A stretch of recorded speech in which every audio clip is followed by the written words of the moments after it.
Never mind the ghazal, the poem.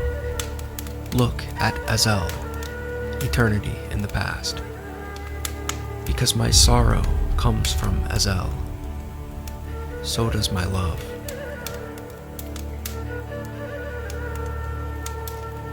There was a common past between your soul and my soul. That's where we met each other. Our present melting in love is because of our old acquaintance. You forgot that, but that is what it is. Let's see each other's face without separation, from our face and cheeks, our soul bodies.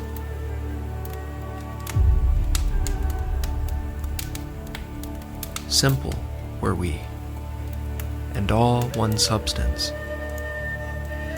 We were all without head and without foot yonder.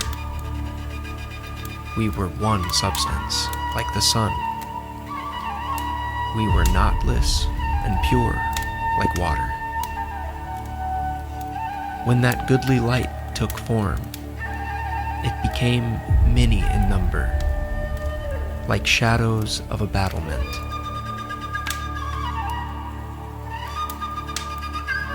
Why do you turn your head away and pretend not to see?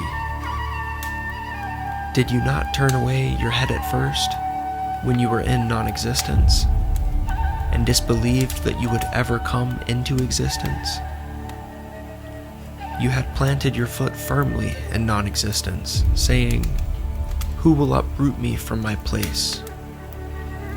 Are you not beholding the action of your Lord, who dragged you into existence by the forelock, until he drew you into all these various states of being, which were not in your thoughts or fancy?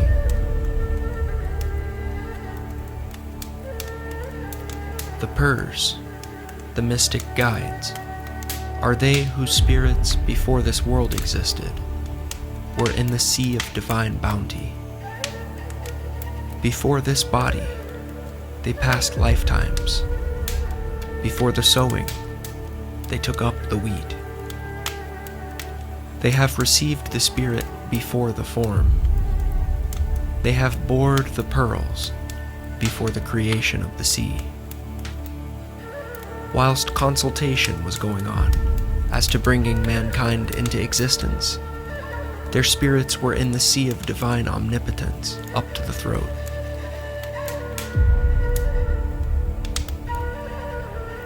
The Pur was made acquainted with the material form of every existent being before this universal soul became fettered by materiality. The parrot whose voice comes from divine inspiration, and whose beginning was before the beginning of existence, that parrot is hidden within thee. Thou hast seen the reflection of her upon this and that, the things of the phenomenal world. Umar reminded him of the stages traversed by the soul, and he reminded him of the journeys of the spirit, and of the time which has ever been void of time, and of the station of holiness which has ever been majestical, and of the atmosphere wherein the Zimmerg of the spirit before this material life has flown and experienced the bounty of divine grace.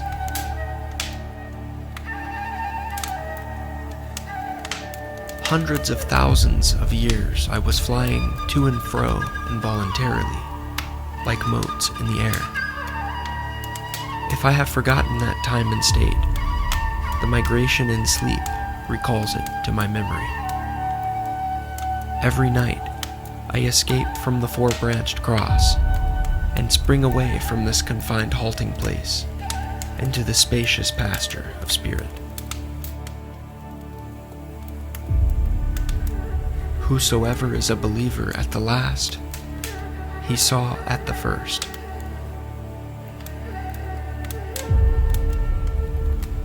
Do not endure all this anguish for the sake of mere forms. Grasp the reality without suffering headache on account of form. The ascetic feels anxiety concerning his latter end. He considers what will be his plight on the day of reckoning. But the Gnostics have become conscious of the beginning, and are free from anxiety and care for ultimate conditions. Formerly, the Gnostic had the same fear and hope as the ascetic, but his knowledge of the past devoured both those feelings. He perceived that in the past he had sown pulse. He knows what the stack of threshed corn produced will be. He is a Gnostic and has been delivered from fear and dread. The sword of God has cut lamentation asunder. Formerly, he had from God feelings of fear and hope. The fear has passed away and the hope has come into clear view.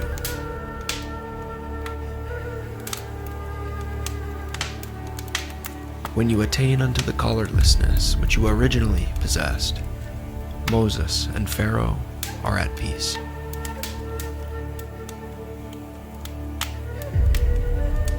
When you were in non-existence, you did not escape from his hand. How will you escape from his hand now, O helpless one? Know that the world of unification lies beyond sense. If you want unity, march in that direction. The command kun, be, was a single act. The K and N occurred only in speech, while the inward meaning was pure and uncompounded. This discourse hath no end.